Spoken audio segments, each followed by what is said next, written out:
ইউসুফ নবীৰ কাহিনী পাৰ্ট 4।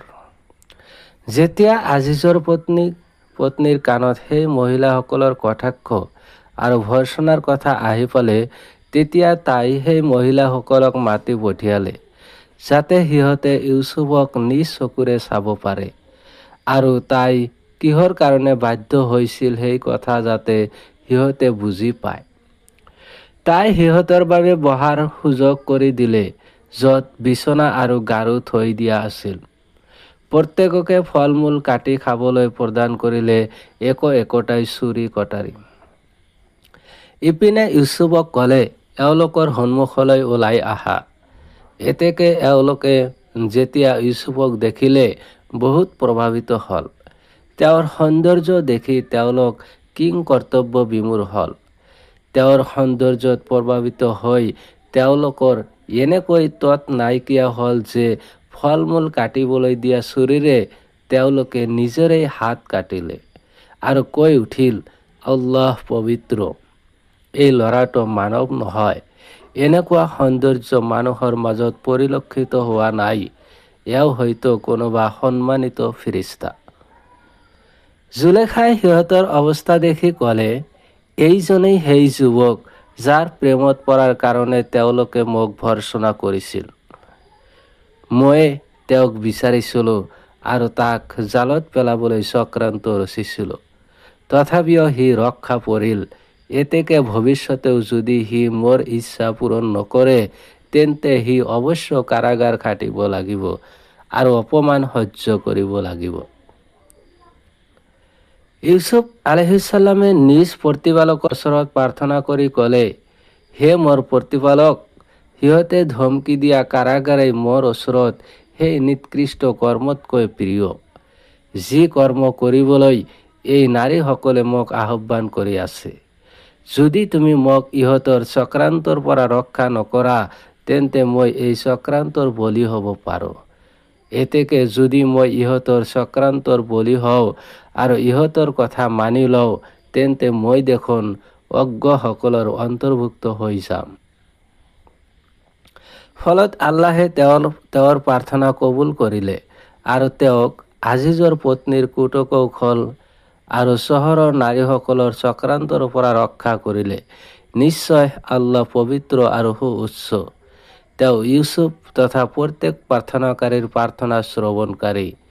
তেওঁ ইউসুফৰ তথা আন লোকৰ অৱস্থা সম্পৰ্কে সৰ্বজ্ঞ। আজিজ আৰু তেওঁৰ সম্প্ৰদায়ৰ লোকসকলে যেতিয়া ইউসুফক দোষমুক্ত দেখা পালে, তেতিয়া তেওঁলোকে সিদ্ধান্ত গ্ৰহণ কৰিলে যে তেওঁক অনিৰ্দিষ্ট কাললৈকে কাৰাগাৰত আবদ্ধ কৰি থোৱা হওক, যাতে সেই ঘটনা সংঘটিত নহয় যাৰ বাবে তেওঁ লাঞ্ছিত হ'ব লাগিব। ফলত তেওঁক কাৰাগাৰত বন্দী কৰা হ'ল। তেওঁৰ সৈতে আৰু দুজন যুৱক কাৰাগাৰত প্ৰৱেশ কৰিলে। দুজন যুৱকৰ মাজত এজনে ইউসুফক উদ্দেশ্য ক'লে, মই সপোনত দেখিলোঁ যে মই আঙুৰ চেপি সুৰা প্ৰস্তুত কৰি আছোঁ।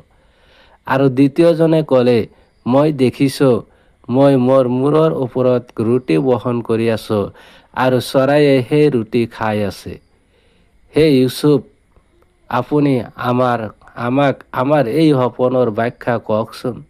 নিশ্চয় আমাৰ দৃষ্টিত আপুনি হৈছে এজন পূৰ্ণবান লোক।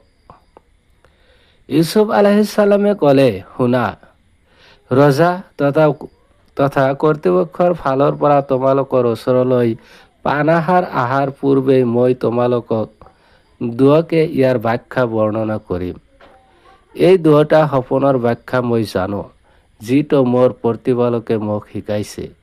ইয়াক কোনো জ্যোতিষী বিদ্যা নহয়। শুনা, নিশ্চয় মই সেই সকলো লোকৰ ধৰ্ম পৰিত্যাগ কৰিছোঁ যিসকলে আল্লাহৰ প্ৰতি বিশ্বাস নকৰে আৰু যিসকলে আখিৰাতক অস্বীকাৰ কৰে। মই মোৰ পিতৃপুৰুষ ইব্ৰাহিম, ইছাক আৰু ইয়াকুবৰ ধৰ্মৰ অনুসৰণ কৰিছোঁ। সেয়া হৈছে আল্লাহক একক বুলি স্বীকাৰ কৰাৰ ধৰ্ম। আল্লাহৰ লগত আন কাৰোবাক অংশী কৰা আমাৰ বাবে উচিত নহয়। তেওঁ এক, এই তাওহীদৰ ওপৰতেই মই আৰু মোৰ পিতৃপুৰুষসকল প্ৰতিষ্ঠিত। এইটো আমাৰ ওচৰত, এইটো আমাৰ ওপৰত আল্লাহৰ এক বিশেষ কৃপা যে তেওঁ আমাক ইয়াৰ তৌফিক প্ৰদান কৰিছে। আৰু সকলো মানুহৰ প্ৰতি আল্লাহৰ এইটো এটা বিশেষ কৃপা যে তেওঁ সিহঁতৰ প্ৰতি নবীসকলক প্ৰেৰণ কৰিছে। কিন্তু অধিকাংশ লোকে আল্লাহৰ কৃতজ্ঞতা কৰাৰ বিপৰীতে তেওঁৰ অকৃতজ্ঞতা কৰে। তাৰপিছত ইউসুফ আলাইহিস সালামে কাৰাগাৰত সেই যুৱক দুজনক উদ্দেশ্য ক'লে, ভিন ভিন উপাস্যৰ ইবাদত ভাল নে এক আল্লাহৰ ইবাদত ভাল, যাৰ কোনো অংশীদাৰ নাই, যি সকলোৰে ওপৰত প্ৰভুত্বশীল, কিন্তু তেওঁৰ ওপৰত কাৰো প্ৰভুত্ব নাই। তোমালোকে আল্লাহৰ বাহিৰে যিবোৰৰ উপাসনা কৰা, সেইবোৰ হৈছে কেৱল মাত্ৰ কিছুমান নামহে, সেইবোৰৰ কোনো অস্তিত্ব নাই। সেইবোৰক তোমালোকে আৰু তোমালোকৰ পিতৃপুৰুষসকলে উপাস্যৰ নাম দিছা। সেইবোৰৰ ওচৰত উপাস্য হোৱাৰ কোনো যোগ্যতা নাই, আৰু এই ক্ষেত্ৰত সিহঁতৰ সপক্ষে আল্লাহে কোনো প্ৰমাণো অৱতীৰ্ণ কৰা নাই। সকলো সৃষ্টিৰ প্ৰতি কেৱল আল্লাহৰে আদেশ চলে, এইবোৰৰ কোনো ক্ষমতা নচলে, যিবোৰক তোমালোকে আৰু তোমালোকৰ পিতৃপুৰুষসকলে নাম দিছা। পবিত্ৰ আল্লাহে আদেশ দিছে, তোমালোকে যেন কেৱল মাত্ৰ তেওঁৰে ইবাদত কৰা, আৰু তেওঁৰ লগত আন কাৰোবাক অংশী কৰিবলৈ নিষেধ কৰিছে। এই তাওহীদেই হৈছে সঠিক দিন, য'ত কোনো বক্ৰতা নাই, কিন্তু অধিকাংশ লোকে এই বিষয়ে নাজানে। সেইকাৰণে সিহঁতে তেওঁৰ লগত শিৰ্ক কৰে আৰু তেওঁৰ কিছুমান সৃষ্টিৰ উপাসনা কৰে। হে মোৰ বন্দীশালৰ সংগীদ্বয়, যিয়ে সপোনত দেখিছে যে সি আঙুৰ চেপি সুৰা প্ৰস্তুত কৰি আছে, সি দৰাচলতে কাৰাগাৰৰ পৰা মুক্তি লাভ কৰিব আৰু নিজৰ কামত পুনৰ নিয়োজিত হ'ব আৰু ৰজাক পনীয় পান কৰাব। আনহাতে যিয়ে দেখিছে যে তাৰ মূৰৰ ওপৰত ৰুটি ৰখা আছে, যাৰ পৰা চৰাইয়ে খাই আছে, তাক ফাঁচী কাঠত ওলমাই হত্যা কৰা হ'ব আৰু চৰাইয়ে তাৰ মূৰৰ মাংস খুটি খুটি খাব।